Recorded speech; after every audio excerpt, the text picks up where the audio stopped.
Texas is abundant in many natural resources. In the 1800s, one of those resources, the longleaf pine, is disappearing due to the lumber industry practice of cut out and get out. Fields of stumps and burned-over landscapes are all that is left of a once beautiful forest.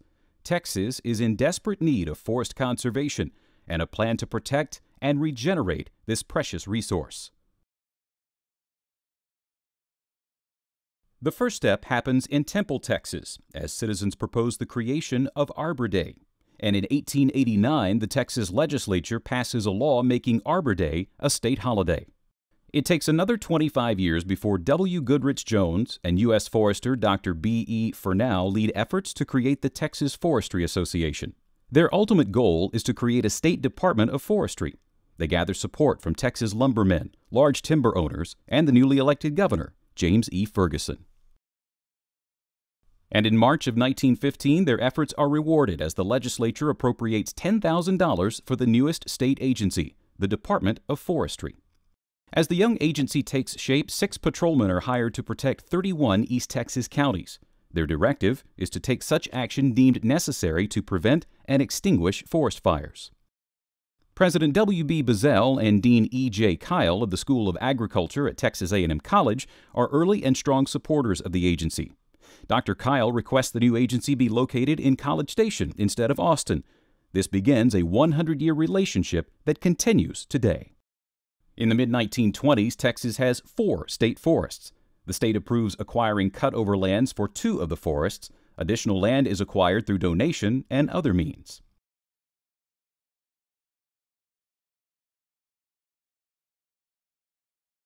Protecting forest resources is challenging.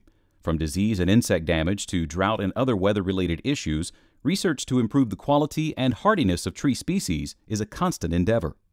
In 1926, Texas's first forest tree nursery is established, and over the next several years, acres of longleaf and slash pine seedlings are planted.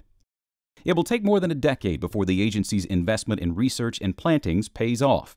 By the late 1930s, industry investors are convinced, and construction begins on 2 paper mills in Lufkin and in Pasadena.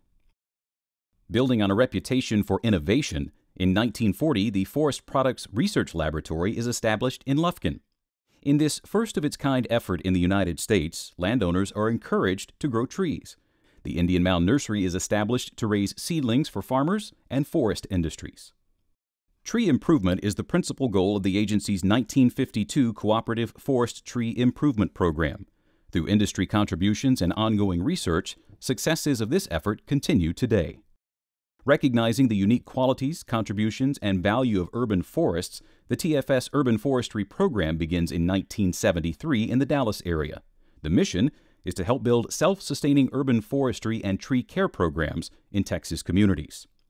Over the next 10 years, additional offices are opened in Tyler, Houston, and San Antonio. In 1991, regional urban foresters are added in 7 Texas cities.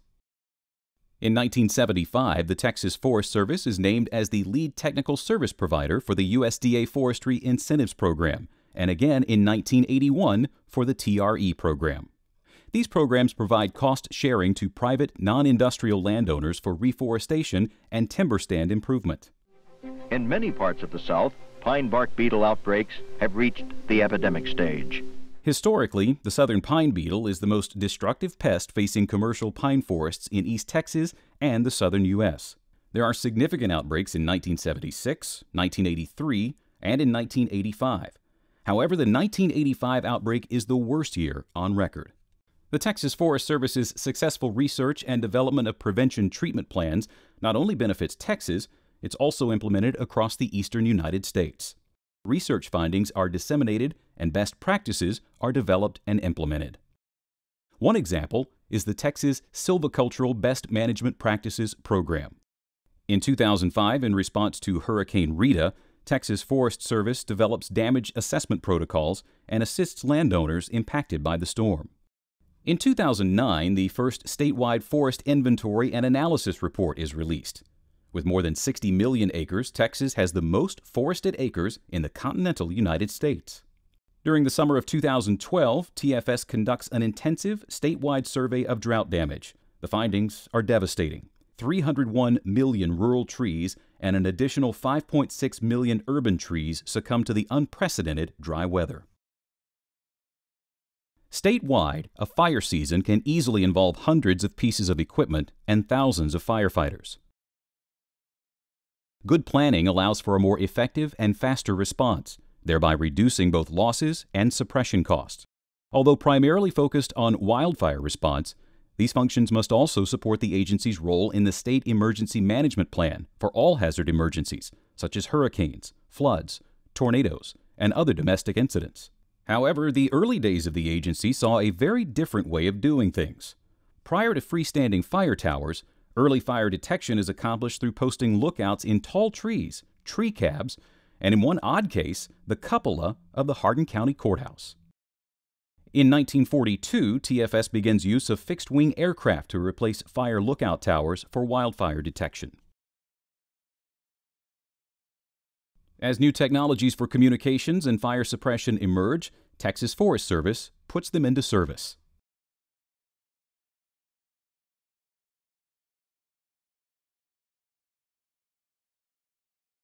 In 1983, the Fire Control Training Committee is chartered and Incident Command System is adopted for fire operations.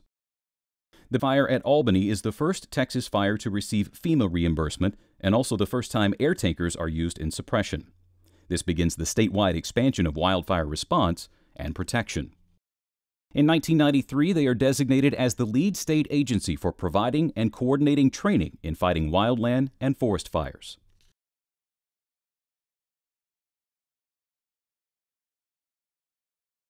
In 2003, TFS is the lead state agency for the recovery of material from the Space Shuttle Columbia disaster. In 2008, Hurricane Ike puts the agency's preparation and planning into action, providing aviation evacuation of patients ahead of the storm and also managing regional staging areas in Beaumont, Houston, and Galveston. For the first time ever, the Texas Intrastate Fire Mutual Aid System is mobilized, and they assist the city of Galveston with recovery efforts and provide rapid damage assessment in impacted areas. 2011 is the worst drought on record, and the wildfire season is unprecedented, with some of the largest, most destructive wildfires in state history. Working with the state legislature, several key programs are developed, funded, and implemented. Support and improvement of rural volunteer fire departments and firefighters becomes a top priority. Efforts include assistance in everything from the acquisition of firefighting vehicles, fire and rescue equipment, protective clothing, dry hydrants, computer systems, and firefighter training to provide cost-effective insurance coverage. Several programs also allow for the addition of key personnel and staff positions. Continuing the mission established more than 100 years ago, Texas A&M Forest Service and its nearly 500 employees stand ready to face the challenges ahead in the next 100 years.